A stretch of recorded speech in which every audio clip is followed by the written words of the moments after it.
My guest today is Dr. Beatrice Pestarino from the University of Liverpool, a specialist in the political and administrative systems of ancient Mediterranean city-states with a particular focus on Cyprus.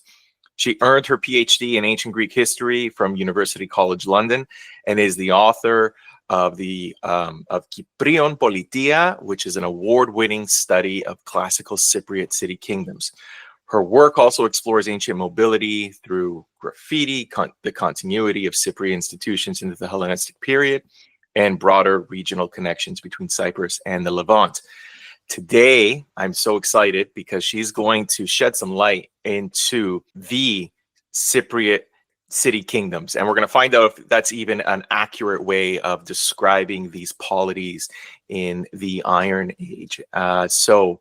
Dr. Beatrice, if I may, thank you for accepting my invitation.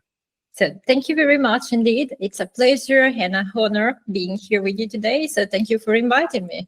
Oh, you're very welcome. So you critique colonialist interpretations of Cypriot political development, and you advocate for an autochthonous perspective. Why is this viewpoint crucial for understanding city kingdoms? Well, it's really important to move past those older colonialist approaches because they have kept us from truly understanding what was going on in Cyprus. So especially during a key moment. So when the highland shifted from the Late Bronze Age to the Iron Age.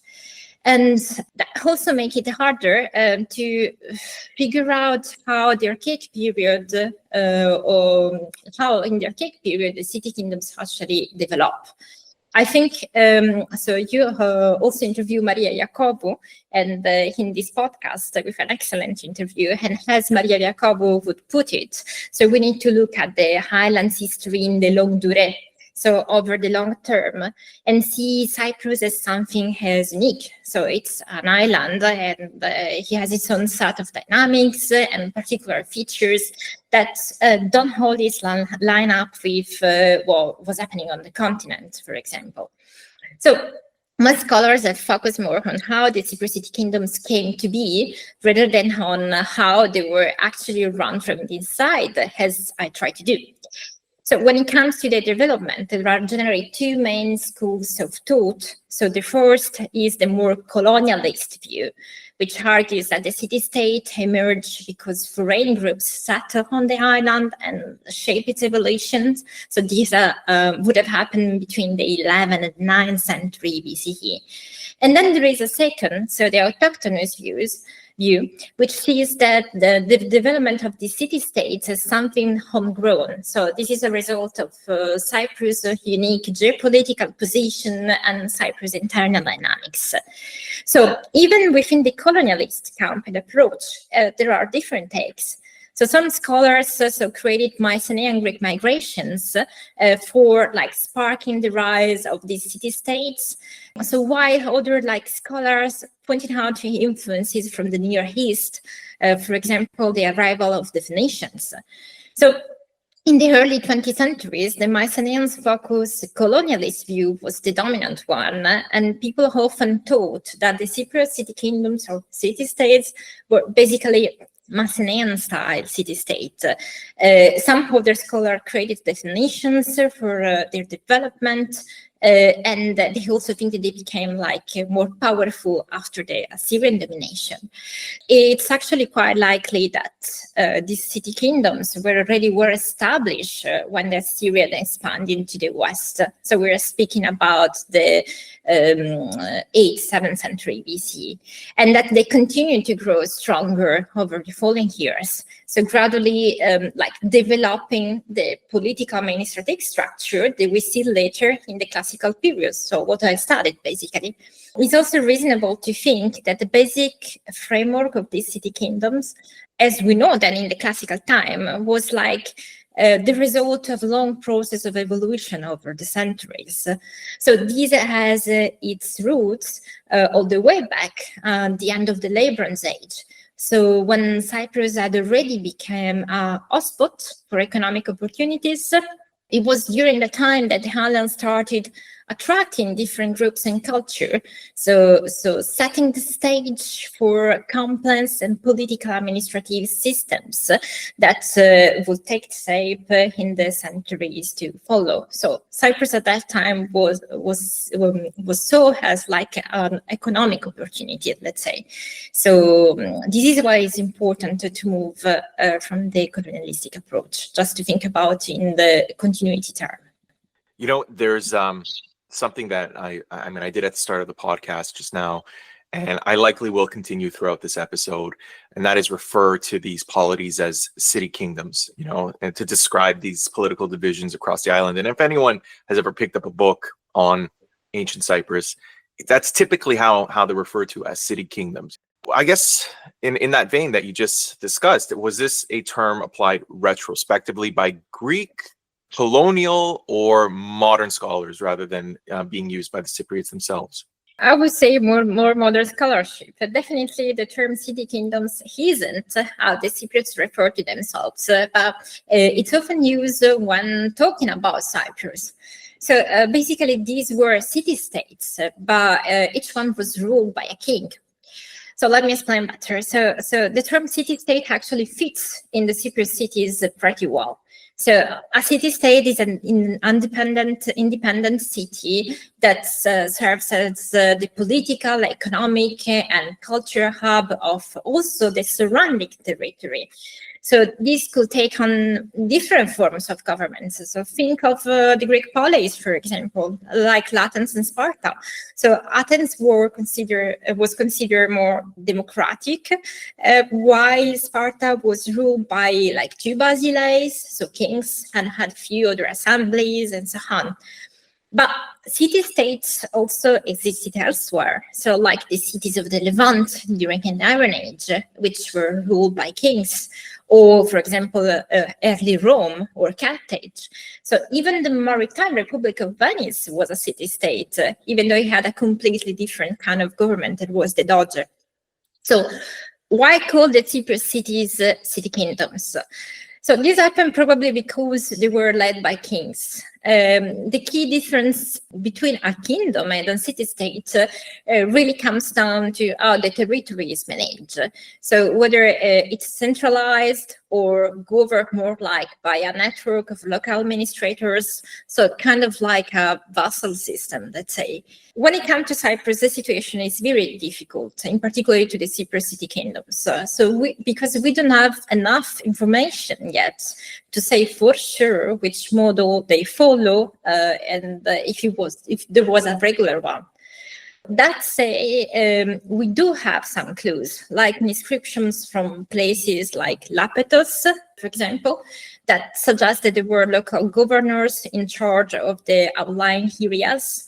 And in that specific case, there is a mention of a district that was some way like connected to the central administration.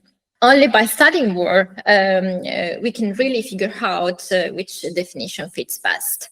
What is certain, though, is that the Cypriots were very aware that there was a king ruling over their cities. So it was called basileus in Greek sources, so basileus in Cypriot-Syllabic script, milk in Phoenician sources, and maybe erokoro, erokara in Ethio-Cypriot sources, so the local and indigenous language. So in Greek literature, Cypriot rulers are often referred to as tyranoi, like tyrants, or monarchoi, monarchs. But this is also interesting because what seems to come true in descriptions is that the ruler didn't govern alone, or at least that the rulers consulted with people when making important decisions. So in some inscriptions, like, for example, the bronze of Idalion, we find the term polis, followed by the name of the city's inhabitants, so the Idalians. So this is used to show that the king, for example, with the people of the city, decided, and in this specific case, to make a donation of his land. So a decision that was made in agreement with the citizens. So similarly in the Troparion, so in the trophy of Kition, so which is a monument set up to celebrate naval victory at Kition. So King Kition states that he decided to erect a monument in full agreement with the population, which is called Aim, so people, the population in Phoenician. So for sure, there were officials working behind the scenes alongside the king. And for example, we have mentions of an eponymous magistrate, so someone who gave their name to the hearer, which is also mentioned in Idalion Tablet and maybe in some other documents. And then also there is another very important document, which is the Kition tariff, so a key test dealing with the expensive of the city's royal palace of Kition, which also names various officials, for example, the magistrate of the new moon of the Novenia. And finally, in Kition again, we found a tombstone for a daughter of a suffect. So in classical times, the suffect was probably an high-ranking member of the elite, appointed likely for just 1 year. He may have overseen trials, meetings of elders, and maybe even a public assembly. We have also another more particular testimony, which is a decree from Kypriōn, so written in Cyprus syllabic Greek, and this seems to suggest that the local king consulted with popular representative before making decisions. So we have a mention in this case of a damos, so meaning people or better. So in the second part of description, we see a terminology that reminds the damos, the populations. Putting together the phrase of these inscriptions, we can see that probably the king deciding something or some things, we are not sure about what, on behalf of those who are of the people or along with those who are of the people. There are plenty of examples that shows us the rulers didn't govern alone. For example, we have Socrates, so the famous Greek rhetorician, and in his speech, Evagoras, tell us that Evagoras, the first king of Salamis, used to deliberate with his philoi, so the friends, so a kind of a council. We also know that at the time of Nicocles of Paphos and Androcles of Amathus, both cities were called polis, so called themselves polis, like in the Idalion Tablet. They were a city-state governed by a king. What probably sets the Cypriot polis apart from the Greek polis was another thing. So it doesn't really depend on the form of government. So in one case, a kingship, in the other one, more democratic. Let's think about Athens. But what really makes the difference, what does it call isonomia? So it was the equality among citizens. So it seems that the king in Cyprus specifically still held all the typical privileges of a king in the various city kingdoms. In fact, Cypriot society, rather than being egalitarian, was definitely hierarchical, with the king and his court at the top. And we saw completely different things in the Greek polis, for example. Kingship in Cyprus was a constant feature in the Cypriot city-state, usually. So even though some inscriptions use more republican languages, for example, they refer to the polis, to the population, we have seen that in the Trophy of Nikiatians. So the king's authority remained strong. And the Cypriot basileus weren't rallying alone. So they had the backing of an elite group of educated nobles and royal family members. And this upper class sat well above the rest of society and likely played an active role in governing, especially by advising the king. At the same time, it is possible that the king and elite share at least a bit of their power with local institutions and citizens' assemblies, though clearly the balance of the power is not clear, so probably leaning heavily in their favor. So this is why people, I think, scholars nowadays try to call the Cypriot city kingdoms or city kingdoms, though they were definitely defined polis by themselves. The Cypriot city-states, you mentioned there was sort of a hierarchical system, I suppose, which also had district governors. So how much autonomy did these officials have from the central administration? Basically, we know that there were some districts, or at least we have one specific case that is the inscriptions of Lapetos, which tell us this. So Lapithos is one of the northern city kingdom that hasn't been studied much yet, and honestly, it's only been partially excavating so far. So there is a lot still to uncover, to know about it, and so on. So the inscription in South, they mentioned definitely that it was a governor of a district, was found in a school in a small village of Larnaca of Lapithos Titlapitu, which is called Narnaca in the Phoenician text. So it's dated to the 4th century BCE. Now, the person behind this inscription is a guy. The name of the guy is not clear. So it's written in Phoenician. So we have Peth Resh Mem, but this doesn't seem to be a Phoenician name. It's probably Greek, so Formos. But the father of this guy has for sure a Phoenician name, Kerastart. It's something that was not so uncommon in Lapithos, in other places in Cyprus. There were these family with mixed names. So it was basically something typical of the highlands. So this guy actually had both political and religious role in the village, and he was definitely the governor of the district, so of Narnaca, of these villages around. So he's specified inside of the text. Now, there is something interesting. So even though the description doesn't spell it out directly, so it's very likely that these Formos was actually answering to the central government of Lapithos. So it makes a lot of sense. He also had both political and religious roles, and those kind of positions usually weren't just handed out locally without some oversight. So definitely it seems that, at least in the case of Lapithos, clearly, so there was someone who was ruling over a district in the periphery, and in some way it was attached to the central administration. Then we have another case but we are not sure about this actually, so it's more controversial. So we have maybe a mention of komarkoi inside of an inscription from Paphos. So the reading is tricky. So we have the only mention of this title here, and the inscriptions is pretty lacunous, pretty fragmented. So definitely it's not the clearest source that we have.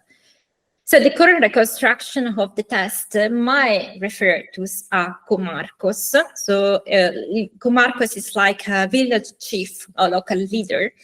And in this case, it could be someone named Orosias, if the reconstruction is accurate.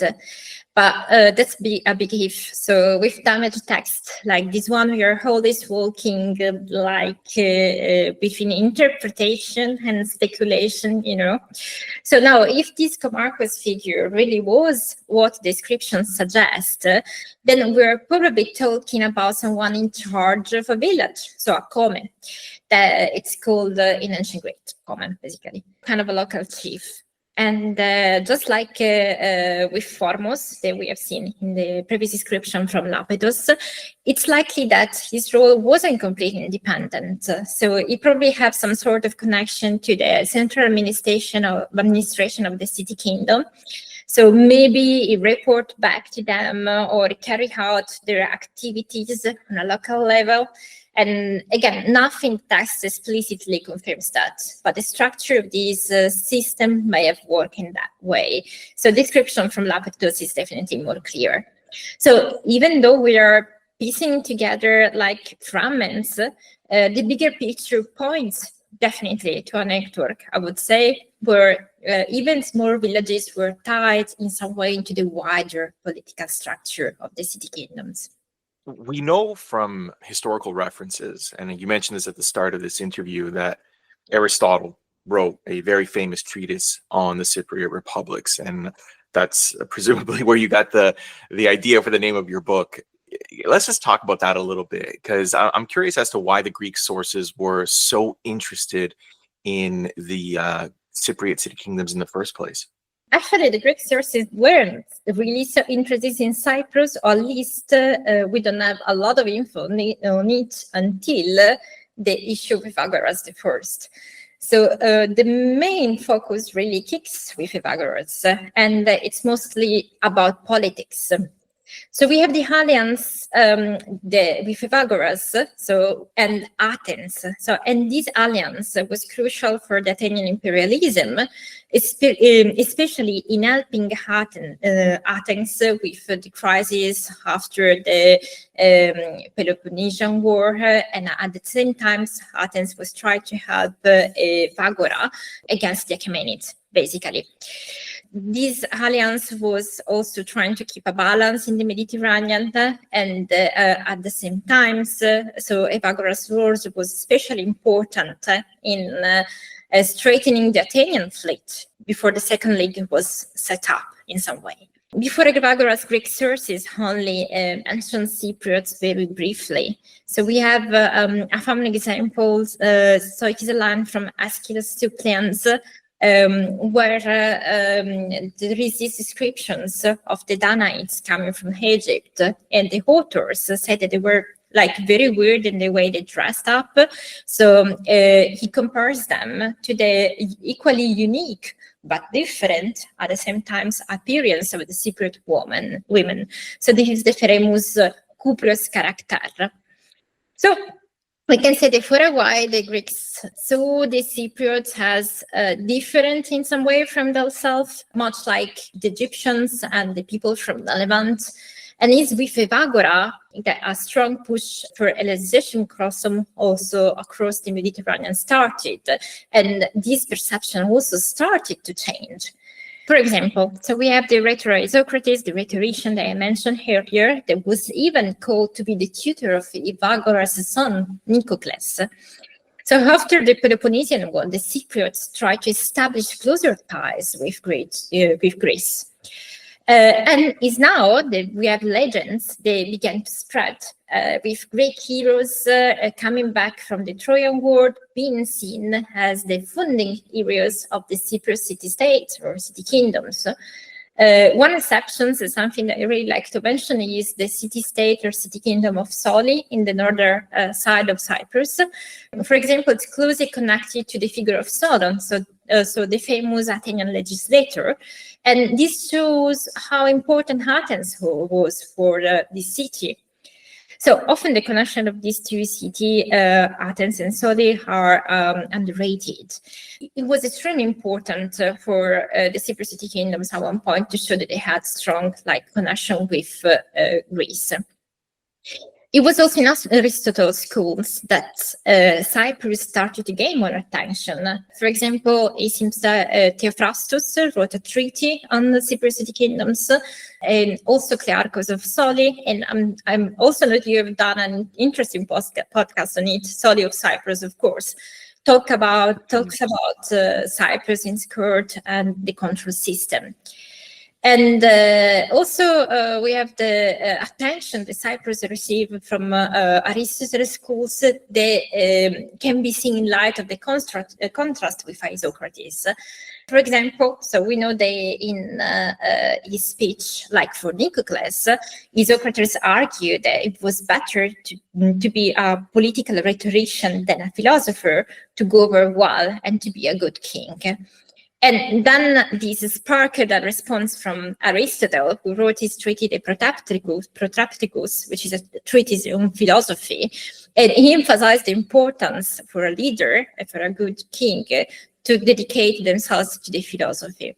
So what is interesting to us, the Protracticus was dedicated to the Mission, so probably a member of the Cypriot upper class, or some scholars also say even one of the king of Marion. So this is impossible to prove, but just to tell you that at one point there has been a shift in between how Cyprus was perceived by the Greeks, definitely, and this is why we arrived to the famous Kypriōn Politeia. So, and also why I decided to call my book in this way. So this is one of the treaty written by the school of Aristotle on the different form of governments in the Mediterranean, and among these, of course, there was also the curious one of the Cypriots. So, okay, let's get some historical context here, just to kind of understand when these Cypriot kingships first arise and evolve. What evidence do we have to sort of reconstruct the past? Cyprus city-kingdom structure became more established by the end of the 9th century BC and then into the early 8th century BC. So the sources that we have in this case are mostly like archaeological reports and findings. So just the other written sources, are very limited. We have just some tablets from the Bronze Age period, from Nkomi, and that's it. And then during the Archaic period, we just have a very few inscriptions and written in different languages and scripts. And then we're going to have a bigger amount of inscriptions in the Classical period. So before that time, we have to rely mostly on archaeological materials, I would say. So in between the 9th and the 8th century BC, we know that probably there was a series of elite groups competing with one another, and likely one of these groups emerged as more dominant over others. And also in this period marks the consolidation of power among these elite families, and eventually also shape the socio-political landscape of Cyprus. We've also, one of the most important evidence that we have is the building up of palaces. So the emergence of these palaces, royal palaces, provides the clearest evidence of the rise of a sort of centralized and hierarchical systems, so the city kingdom or the city state. So, and also is tell us that there was a sort of ascension growing up of hereditary basileus. So after the Mediterranean White Crisis, and they happened more or less so in the second millennium BCE, at the end of it, some of the early urban centers in Cyprus were abandoned. However, some others managed to survive during the early Iron Age.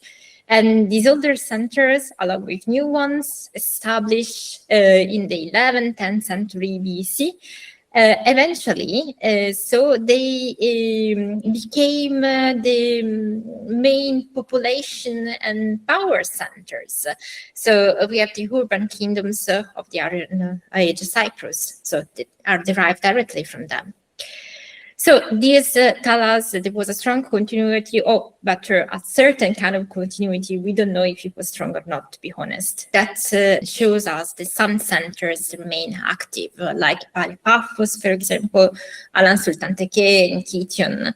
Another element of continuity, for example, is the writing system used in Cyprus. So they kept to use a specific syllabic writing system from the late Bronze Age period until the, let's say, Hellenistic period, almost basically.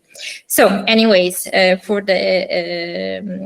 what we have to look at are archaeological records to better understand the history of the Bronze Age and then beginning of the Iron Age Cyprus, and definitely from the Archaic period. So, let's say 6th century BC onwards, we can also rely on inscriptions as well.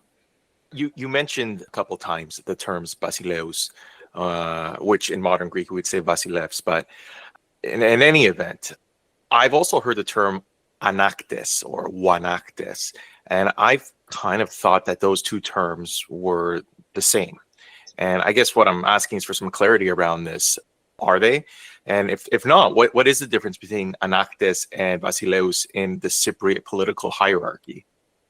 This is a very good and interesting question, because we have differences between Vanax. So Vanax is the singular, and Anactes, the plural in Cyprus, but also in the Homeric poems, for example. But it seems to be different things. So while the king Basileus in Cyprus was clearly at the top of the hierarchy, so power and influence were also shared for other figures such as the Vanax or the Vanactes in the plural. So in the Homeric poems, the thing seems to be almost the opposite. So the primus inter pares was the Vanax, and then there were other basileus around. Anyways, for Cyprus, we know that Also, according to the Kypriōn Politeia of the school of Aristotle, let's say, so members of the royal family had specific titles. So the king's sons and brothers were called anax, and the wives and the daughters of the kings were called anaxai.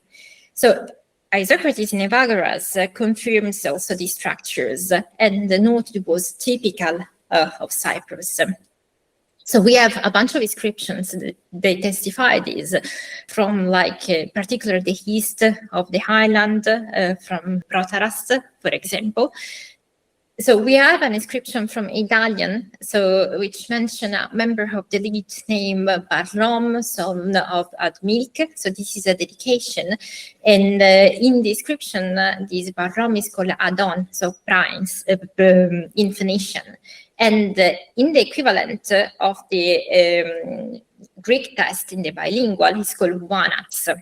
This suggests that the title anax could denote a high-ranking aristocrat of powerful, let's say, but necessarily not of royal blood, because in these inscriptions we see that Barlaam is said son of Admilk, but Admilk is definitely not the king. So the title of anax in Cyprus appears to have been adapted from the earlier Mycenaean usage, so where anax is considered like primus inter pares, so the highest among the people, to mean something more akin to prince or elite lord within the context of Cyprus society. This suggested that the continuations was mainly a matter of vocabulary, but that the meaning of the term was different. So looking back at Greek literary sources, we can see that both Isocrates and Aristotle don't rule out the idea that the Vanactes could have been part of a large elite group. So they do say that members of the royal family had this title, but that doesn't necessarily mean he was just from them. So there is also Klearchos of Soli to consider. So for example, Klearchos talks about the Cypriot Vanactes in a work, a treaty called Gergitius, so on flattery. And Athenaeus, we know they quote him in his writing. So this is how Klearchos arrived to us. According to the authors, the idea of a kind of secret police started in Sabellinis, but existed among all the city kingdoms. And we have agents in the secret police, so they were used by the governments of the city kingdom to check public opinions. And these agents also were checking daily with the Anactes. Now, if these Anactes were only the king's immediate family members, so his sons and brothers, you would expect that their reports should have gone straight to them, skipping over the king himself. But it's not really possible. So it's more likely that Klearchos meant that the agent were reporting to a broader elite group that shared the title of Anactes. So if we look at literary sources in the descriptions, so we say the two main things stand out. First, that the Vanactes were part of the upper class, so not just the king's close relatives, so maybe they were also the cousins and so on. And second, we find mentions of them in several cities like Golgoi, Idalion, Soli, Ledra, Salamis, which probably means that they really were all over the island. It was like this in all the Cypriot city-kingdoms, where we may have one exception, Kypriōn. So Kypriōn might be the one city-state that breaks the patterns, since it seems to have its own unique way of naming members of the royal family. There we find on one title, which is specific only of Kypriōn, so basileus. So we find it in the genitive form, basileus, so of. And indicates a member of the royal family, probably a prince. It's just one off term, so it only shows up once in the whole Cyprus, and it was likely used specifically to refer to someone from the entourage of the king. But even though Kypriōn might have had a way to set royalty apart from the rest of the elite, it's not really clear if that distinction, assuming that it was real, stuck around into the classical period. On the flip side, the title of anax only shows up in the classical sources. It doesn't appear in any archaic records.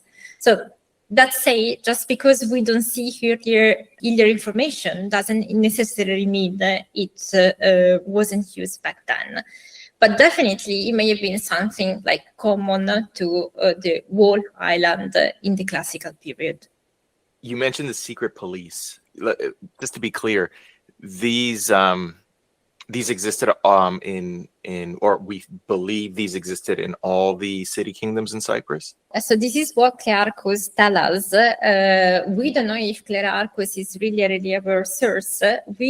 What we definitely can think is that we may have a similar connection to an inscription in Kition. It's an epitaph, and it mentions it's in Phoenician, of course, because the language of Kition was Phoenician, and it was also the language of the Kition government. And it mentions Rab Azanim. So the Azanu, the Azanim in the Near East were considered overseers, so a sort of inspectors. So we may connect these inscriptions in some way into what it is said by Clearchus. And this may be a further proof that this system of inspectors, of overseers, of intelligence body, if you want to call like this, was widespread in at least several city kingdoms. So he's speaking about Soli, but also Salamis. It was considered native of Salamis. Of course, what Clearchus tells us is mostly an ideological tale. So it's like something used to explain something that was going on in Cyprus. But the fact that this may be true is also connected to the fact that these systems with secret police or control bodies were widespread in the Mediterranean. In particular, for example, thinking about Sicily. So the tyrants of Sicily made use of several of these systems. So we have information from literary sources. And also, of course, they are the hairs and the eyes of the kings under the Achaemenid Empire. So there are several parallels. So it's very probable, and even the fact that there is these Kition inscriptions that tell us this information. So this may reveal that it was probably like this. You mentioned that the damos a little while ago. Is this term related to the demos, in other words, the people? How do they compare to the anaktes? Is the same word, damos and demos, so just pronounced differently, and is because of phonetic issue, but it's exactly the same word. So damos is the demos is the population. So what we have in Cyprus usually is a structure with the population, the people that may in some way be consulted when the kings needed to make some decision or to take some decision. But what I would say is that there was this upper class made up with the king and the vanactes, the elite of people, the people who were courtiers. So those who lived inside of the palace with the king, that they were making most of the decisions, and sometimes they were consulting the demos or other assemblies, but we don't know in what capacity the demos could really say something about the decision or not. So this is not clear, and we can understand it from inscriptions yet.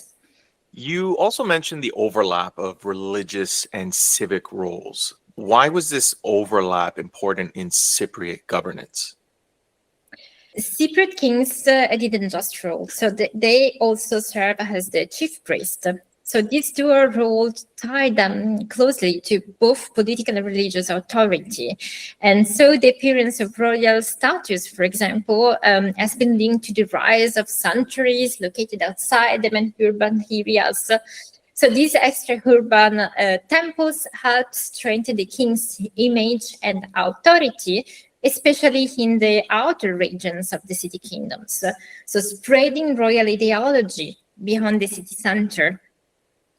So like placing statues of the king, there also was the priest, the main priest of the city kingdoms in these sanctuaries, made sure that there was a strong royal presence and powers, and also in the religious sphere, and also the kingship was like a kingship wanted by the gods. So he probably played a role in reinforcing the king's power and also in helping to legitimize his authority and the authority of the court. So we have many documents, for example, those from the archives of Idalion, as well as from Kition, that show that the royal administration and government were also in charge of taking care of temples, of repairing them, and of funding sacrifices and religious ceremonies. And this is an interesting case. So in Paphos, the kings were also priests of the Vanessa. So Vanessa is a term to indicate the lady, and it was the great goddess of Cyprus. The figure of the Vanessa will overlap with that of Aphrodite in the classical period. So the king in Paphos was likely seen not just a political leader, but also as the main religious authority in the city-state. So it was recognized for his sacred role. So thanks also to their religious powers, the Cypriot rulers legitimized their authority on the island. Looking at the documents that we have discussed, we can highlight two main features. So first of all, there was the blending of political and religious powers and institutions, and with the king at the top of the ultimate authority, let's say. And then secondly, also there is the presence of these magistrate officials and specialized workers that they were involved in these complex political administrative systems. These two aspects are probably closely connected. In fact, we have also some magistrates that they were working in the city center or maybe in the periphery. So like Formos that we mentioned in the case of Lapetos, they seem to have all both political and religious roles. So, well, I can provide exactly the example of these Formos in Larnaca. They was not only the governor of the district of Larnaca, but was also like the awakener of the god. He had this priestly office that was connected to the death and the resurrection of the god during annual ceremonies. And he commemorated a special event. So normally the transition from the end of winter, when the god was asleep, and the arrival of spring, when the god had to be awakened. So this is one example in Lapetos, but there is an example in Paphos. So during Nico's time, we know that there was Archos Opiloukeos, so basically the chief who acts as an epiloukos, so basically the head of a group of epiloukoi, and he had civic but also religious role. Probably also was a priest in oracular temples and sanctuaries.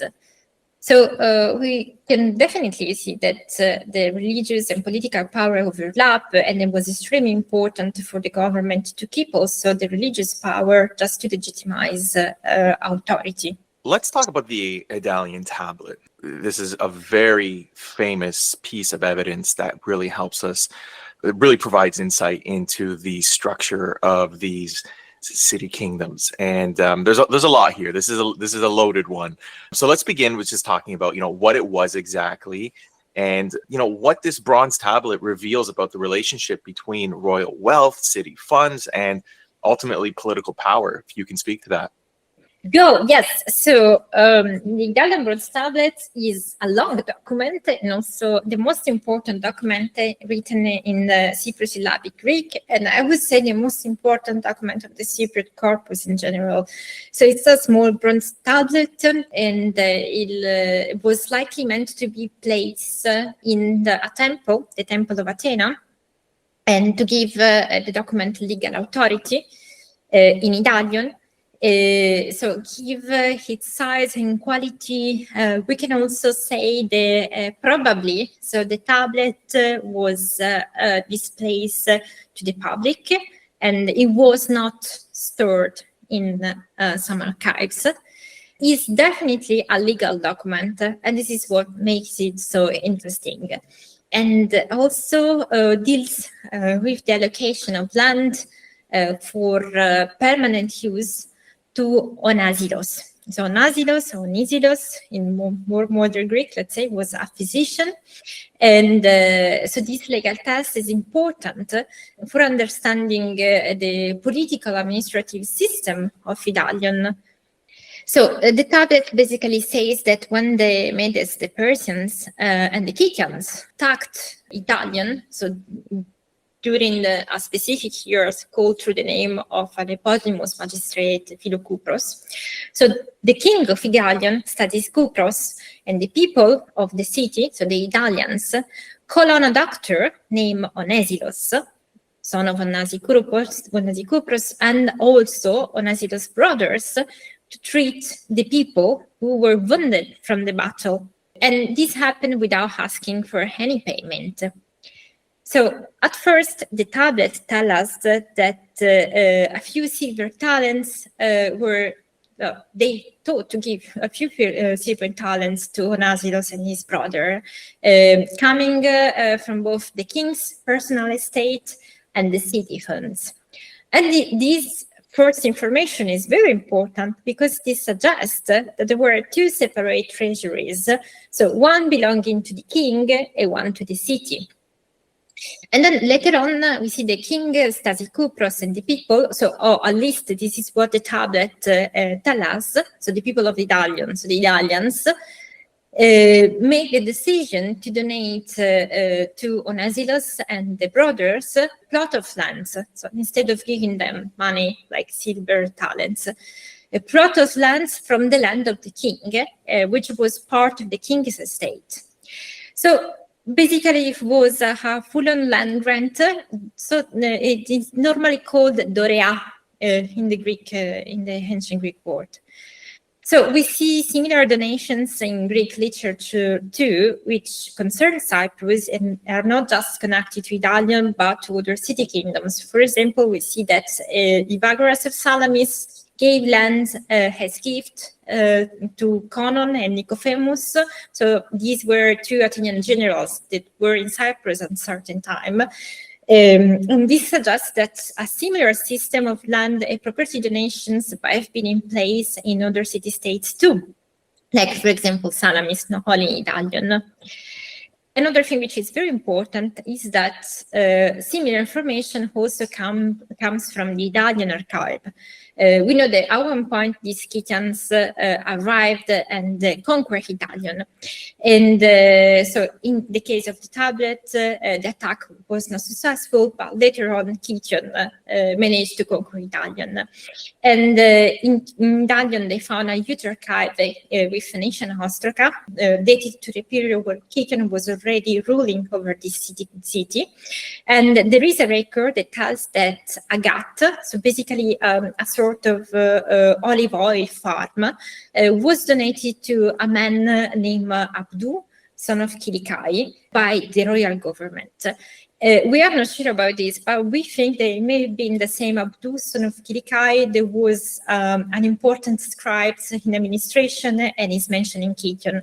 But what is interesting to us is this kind of donations were also present in other city kingdoms, so Salamis, and then now probably also Kition. Another important element that comes out from the tablet is that there are precise details that are used to mark out the land's boundaries.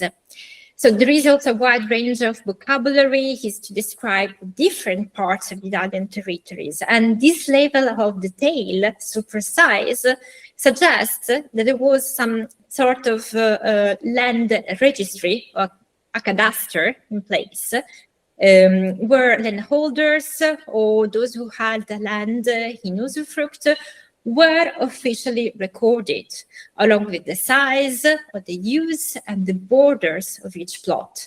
So this is why this document is so important. So it tells us a lot about the administration of Idalion. So the tablet also tells us that the land was held by someone, and normally that the Italians could take the land of the king, live on it. So it states that there was also an orchard, for example, that was part of the land of the king, but then it was used by another person, so called ontas.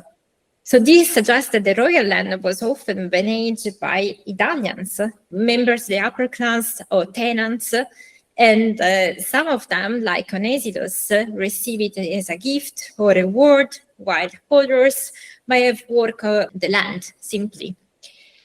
So Onesilos and the brothers had full right to sell the products of the land. This is what the tablet states. For example, the fruit from the trees or the territories, and to possess them. And another important thing is they didn't have to pay taxes on them. And so it would have been for their descendants. So also the fact that this sentence is so specific, so it definitely states that they don't have to pay taxes on them, suggests that in some cases taxes might have been owed on the land, or that the land could have been returned to the king once the person who had rights passed away, for example. Some tributes may have been paid in kinds, for example, through the products of the land, and some other through money collections. What is not clear is that if the system was used in all the city-states of the city-kingdoms of Cyprus, but the fact that there were donations in places in Salamis, Idalion, and Kition may suggest that like a similar system may have existed in the city-states, or at least in the city-states on the east of the island. And it is possible they also was extending to other city-kingdoms. How does this compare to the Bulwer tablet, which, if you don't mind, if you can explain what that is, because I only learned about the Bulwer tablet through reading your book. Presumably this isn't as well known as the Idalion bronze tablet. So maybe you can just tell us on what exactly that was and what it also suggests about Cypriot governance. So I'm very happy that you asked me this question, because I think the Bulwer tablet is a complex document. We could learn a lot from this document, but actually it's been overlooked by the scholarship. So this is why I decided to also dedicate a whole chapter of my book to this document. We have to make a premise. So the fact that the Bulwer tablet is a very complex document. It's made of clay, is like very small, I would say, kind of small, more or less. Actually, I don't remember very well, but I think it's like 16 centimeters for 10 centimeters wide, something like this. So it's written in the common Cyprus syllabary, and the text is inscribed on two faces. And it was probably incised when the clay was almost dry. So the origin of the tablet is unclear, and this is also what makes one of the things that makes the document so complicated.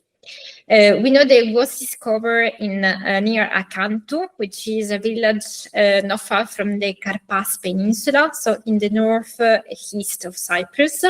And we think the colonial must have bought it from a grave robber. In fact, it was probably found in a pile of rubbish in a tomb with colonnades.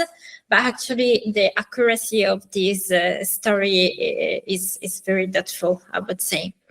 So we have a series of lines. So in phase A and B. So in the first phase, let's say the lines from 3 to 14 have more or less the same structure, and we always have the name of a month, and after the name of a month, the name of a person, like an anthroponym, just separated by a dot. Scholars, and also myself, think that this is a calendar.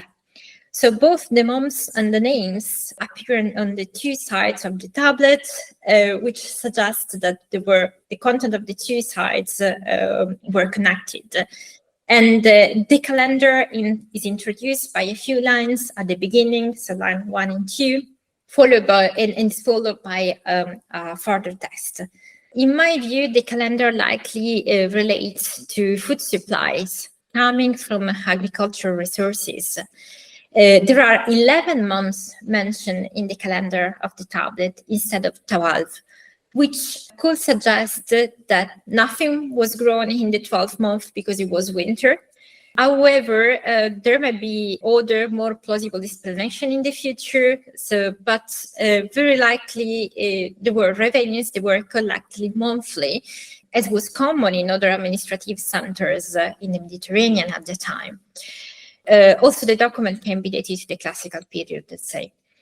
Its name of a person was associated with a specific month, and probably these were people that had responsibilities for overseeing the collection during one of the specific months listed on the tablet. So it's reasonable to think that some tributes were paid in kind. Probably we can deduce from the Idalion Tablet too. So agricultural products, animals, and these would have been sent directly to the to like sort of administrative, like building and stored there. And so this matches what we see in archaeological reports. Sometimes that we have like large buildings in the city kingdoms.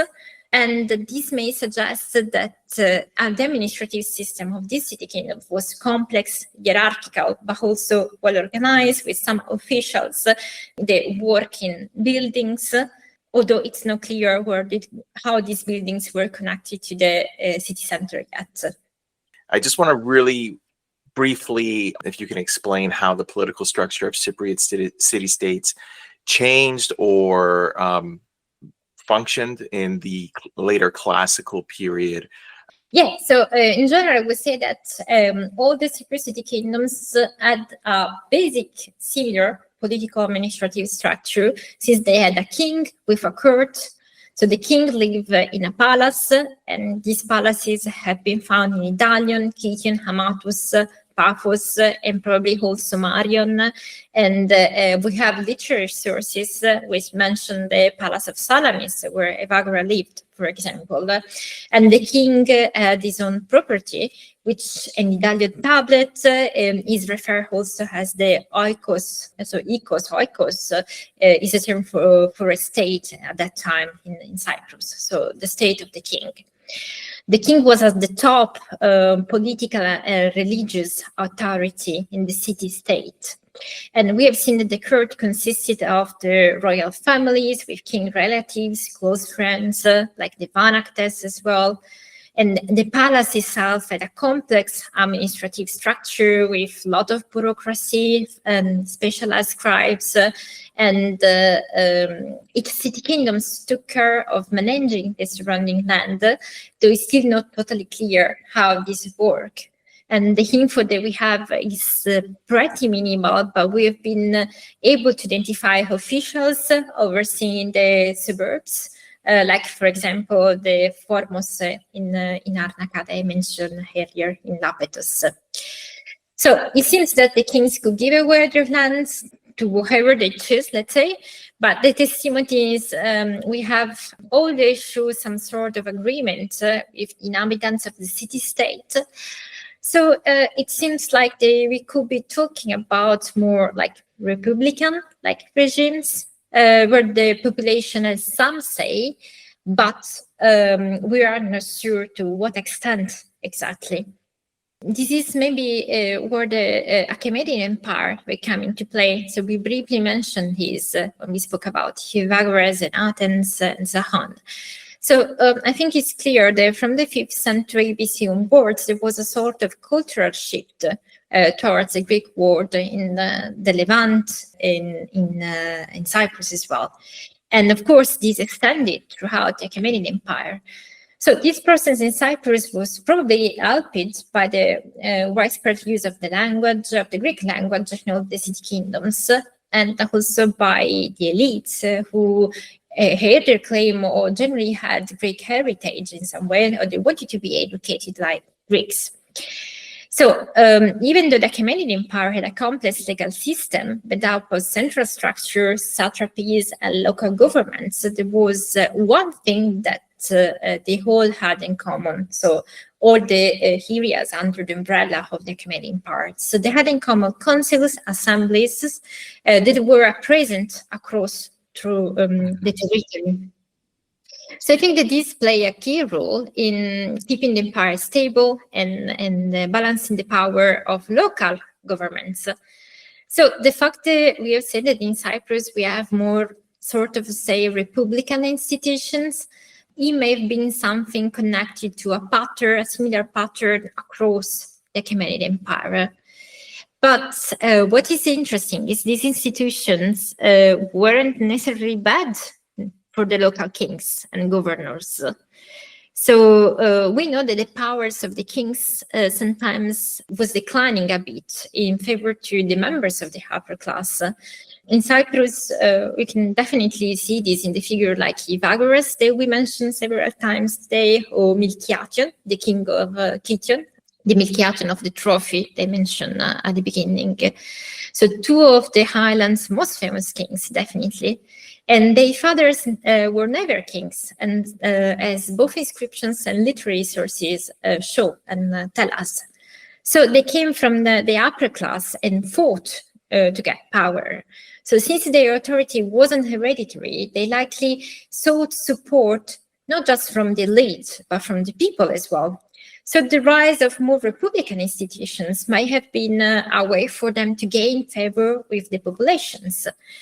So this is not to say that there had not been governing bodies behind the king before, but they may have been, or they may have had a particular boost in the 5th century BC under the Achaemenid Empire. Kition is definitely one of the most fascinating sites on the island, one of the most archaeologically and epigraphically attested city-states in Cyprus, but it's not a straightforward Greek polis, and it's definitely not simply a Phoenician colony. I think you do suggest that it's a little bit of a hybrid political entity, but regardless, what are the palace records and all the evidence that archaeologists have unearthed over the past century reveal about the connection between its political and economic administrations? How do these institutions in Kypriōn resemble the other Cypriot polities, or do they reflect a more Near Eastern, i.e. Phoenician type of model? Kition is definitely one of the most fascinating sites of the island, definitely. So it's a place that has revealed a lot of valuable information, and largely thanks to the extensive research and excavation conducted over the years in a very well manner, I would say, very well done. So Kition is often referred to as a colony of Tyre, but the exact timing when the kingship was established in Kition remains a topic of debate. So there are different ideas on this. So while it's clear that Kition maintained a strong and direct connection with Tyre over the years and the centuries, I would say. For example, he used Phoenician inscriptions, and the royal names that we always have are Phoenicians. Something that makes it like a peculiar city kingdoms among all the city kingdoms. This may be a testimony of the fact they still had strong ties with Tyre. But we are not definitely sure when the kingship developed there. And even though Kition has strong ties to Tyre, it was still a separate city-state with its own king, court, and pretty complex system of government. The main area of classical Kition is called Bambula in modern Larnaca, and this is where there was the Nehoria, so the military port located there. And also, thanks to recent digs, archaeologists also found a building with an archive there, which may have been part of the royal palace. Kition still had this structure, which is very, very similar to the structure that we found in the other city kingdoms. So this archive likely included also a famous document that was found randomly in Bambula, and only now we are able to connect this document to the archive recently found. The document is the famous Kition tariff.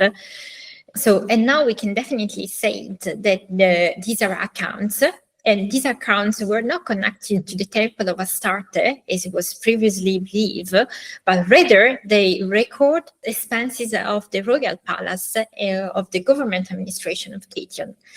This document is extremely important because it gives us a snapshot of the palace expenses, activities, and staff.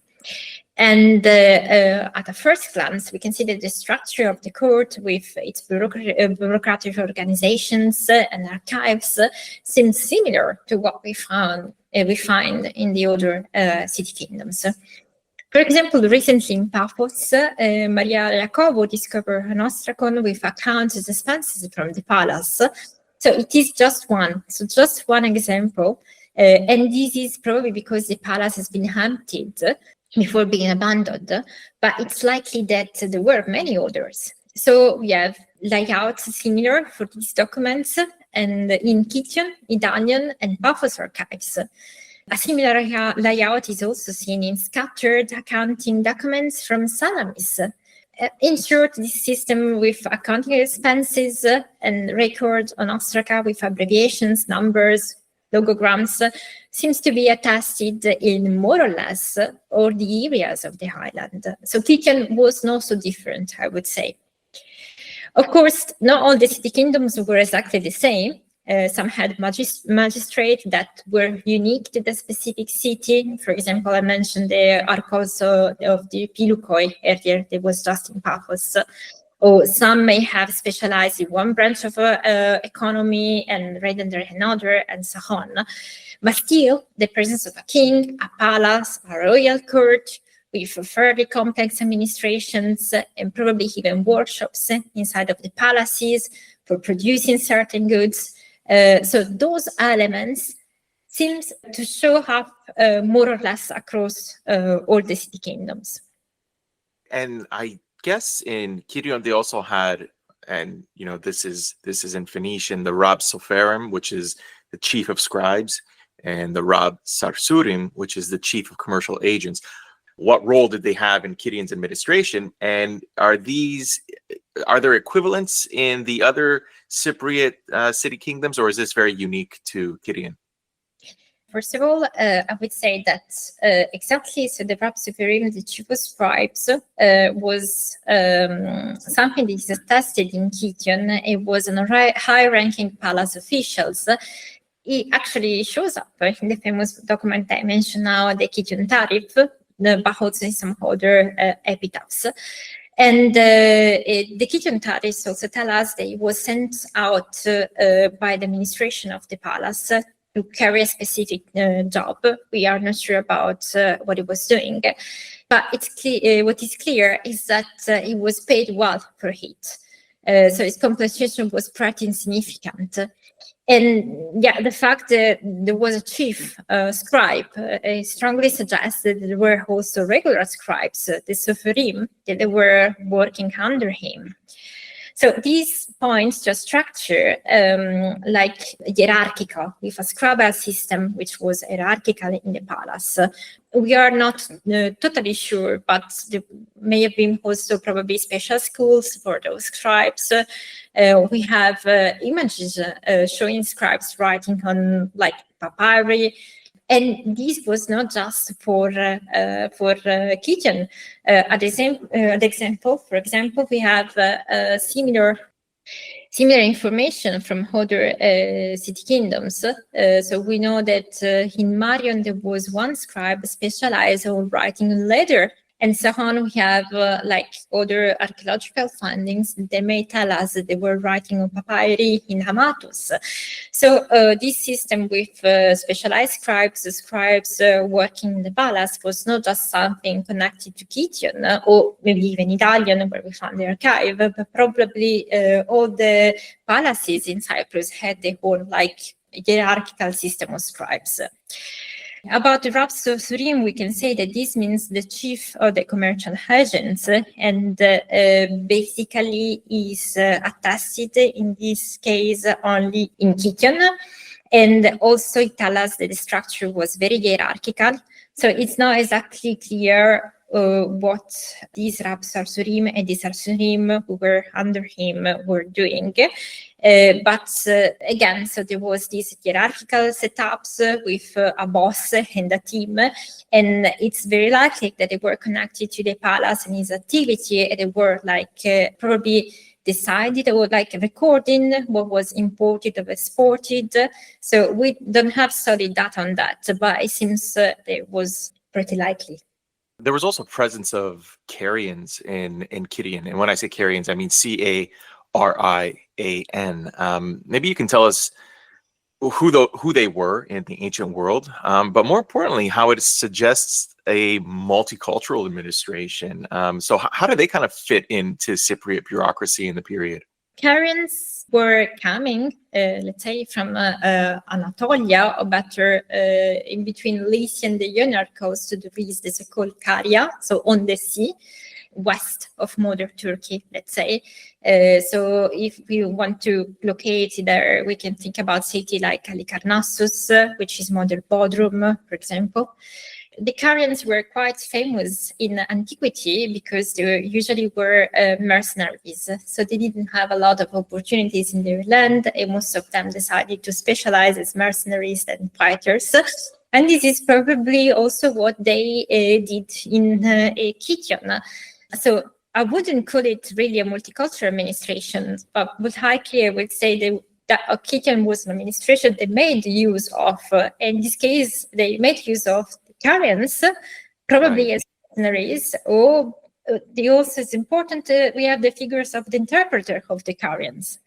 So he's attested in Phoenician inscriptions from Kition in Phoenician, and we also have earlier evidence of Carians also in Bambula.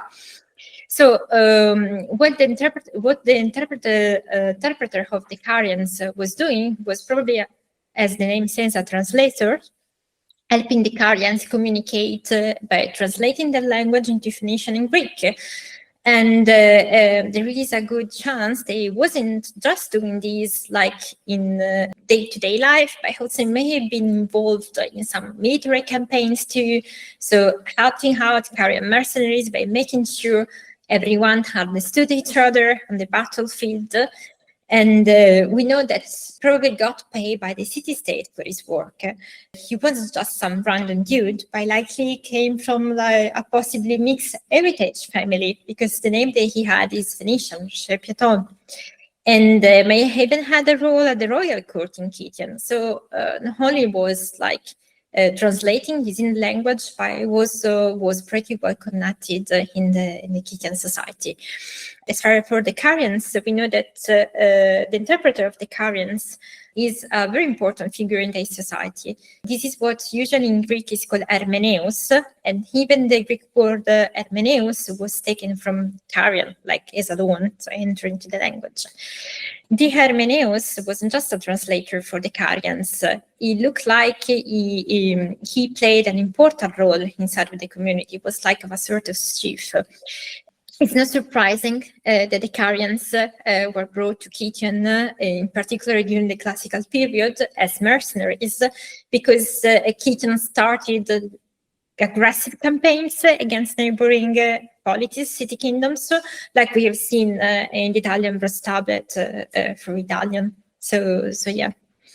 So this sort of brings us kind of to the beginning of the end, because in the Ptolemaic rule, if you've been listening to some of the other episodes, we know that Cyprus is a unique sort of structure. The city-kingdoms, they come to an end. I mean, the syllabic script ends. They're integrated into a very much solid sort of Greek world.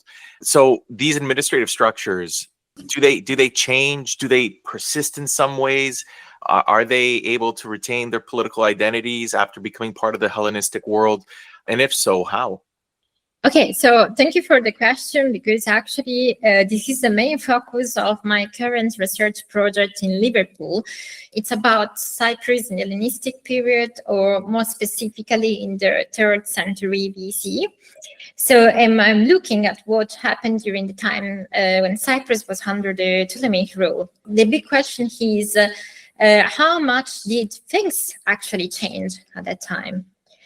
So traditionally, scholars have assumed that Cyprus went through a major political and social shake-up during the wars between Alexander's successors, and in part these really happened. But a key part of my research focuses on the role of local elite, and so how they govern, much autonomy they really had under the Ptolemaic rule, and how they responded to these new layer of imperial power, I would say. There is this theory that these elites just pretended to have hereditary power to legitimize the status, but what I'm showing that actually in Cyprus this really happened, so that the same elite that they were in charge or they were governing with the kings during the city-kingdoms, during the Ptolemaic period, specifically during the first years of the Ptolemaic rule, still had the power, and they became the local governors of their own cities. For example, in Lapettos, we have still like a descendant, probably the same family of Formos or close to him, that they were governing over the city. And the same happens in Idalion and in other cities that were former city kingdoms. So the kingship was not there anymore, but the elite still had power in it. And until, I would say, Ptolemy V, more or less the structure of Cyprus was the same. So in the cases like Lapettos, where we found the administrative structure of Cyprus was the same. So in cases like in Lapettos, where we find a governor of the district, we have the same official, so governor of the district, also in the first years of the Ptolemaic rules. The kings were at one point replaced by local strategoi, so governors, but these local strategois were like governors for each of the cities that were previous city kingdoms, and there were also locals, so Cypriots. So it's just with Ptolemy I and then Ptolemy V that the situation started to change a bit. But definitely for the 3rd century BC, we still have a very similar political administrative structure, although the kingship was not there anymore. So the elites, the same elites were there. Beatrice, what can the study now of Cypriot governance teach us about how these small polities navigated these major imperial shifts in Cypriot history? And we're talking about, the Persian, Ptolemaic, Hellenistic. Are there parallels between Cypriot city-states and other hybrid political systems in the ancient world? And finally, can you make a case for why it's important for modern audiences to study the administration of ancient Cyprus? I would say that Cyprus really gives us this strong sense of resilience. So this is a word that is really liked nowadays.